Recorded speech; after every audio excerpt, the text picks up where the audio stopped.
game that you could attribute the slow start to? I think a couple of turnovers early. I think got them out in transition, got a couple of easy baskets. And then, we missed some shots and they got out in transition on us early. And just didn't have a lot of pop tonight, on both sides of the basketball. So you play on a team like this who, has a point guard like Luka who can dominate the game in different ways, and they have a lot of shooters around them. If they're making shots like they were tonight and you're not defending, you're not making shots, it's going to be a long night.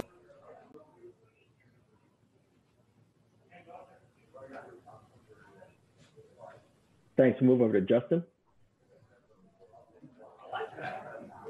Hey, Coach. Is this an instance of one of those game tapes that you proverbially burn or just don't really go over? Or is this something where you can kind of go into the nuts and bolts and find little things to fine tune? No, I think you throw it away. Just get back to what's been working and, how we've been working on. Like I said, tonight, our guys didn't have a lot of pop, didn't have a lot of pop on either end of the floor. And you can see it.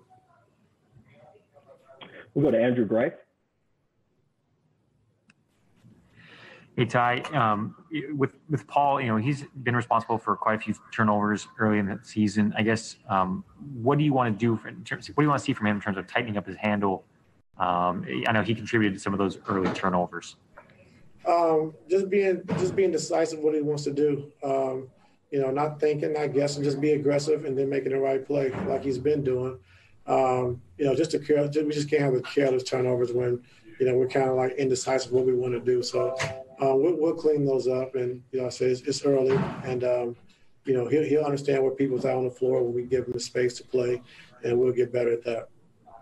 You guys had obviously made a lot of great progress through the first two victories. Does this feel anyway like a step back, like you're going to have to kind of rebuild from a loss of this caliber, or do you look at this as like just an exception that you just throw away?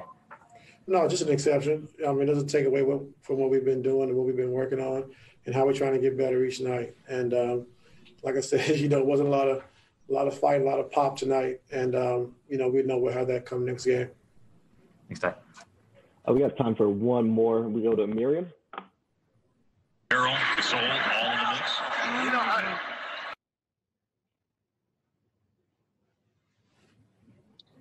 Miriam? Yeah, here I am. There you go. Sorry about that. Does playing in an empty arena when you fall so far behind, does that hurt more? Just sort of lacking that energy in the building? It could. No excuse though. We all have to play the same way and be able to adapt. So I just think we got to a slow start early and it just kind of snowballed from there. Hey, Paul. From AP, Beth, go ahead. Yeah. Hey, Rick. When you're up like that by 50 at halftime, what do you tell your team? And most teams will make a comeback in the second half, but you guys didn't even allow that, really. Yeah. Look, it's a long season, and look, 50-point leads at halftime, are once in 2 decades in this league. They just don't have them very often. So we got to look at things big picture wise. First of all, we had 24 minutes left to play in the game. The second thing is the challenge of maintaining that level of competitiveness.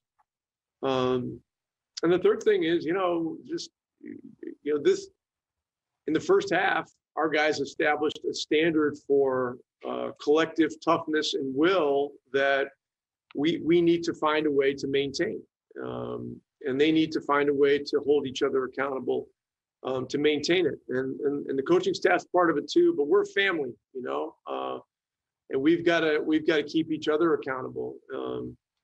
As I just mentioned to Tim, it's such a unique year with no fans in the buildings. In a sense, it's like there's no home games really, other than the fact that you may not be traveling. And you got a little ambient noise going on, from the sound system. So, the teams that can find it within themselves, to really compete on a really consistent basis are going to have the best chance of success. Thanks for later. That is Rick Carlisle after the historic victory. Clippers' worst loss in franchise history. They were down by as many as 57. We now must turn our attention to the Clipper side of things. Let's hear from the head coach of the Clippers, Tyronn Lue. I know it's hard to come back from that kind of deficit.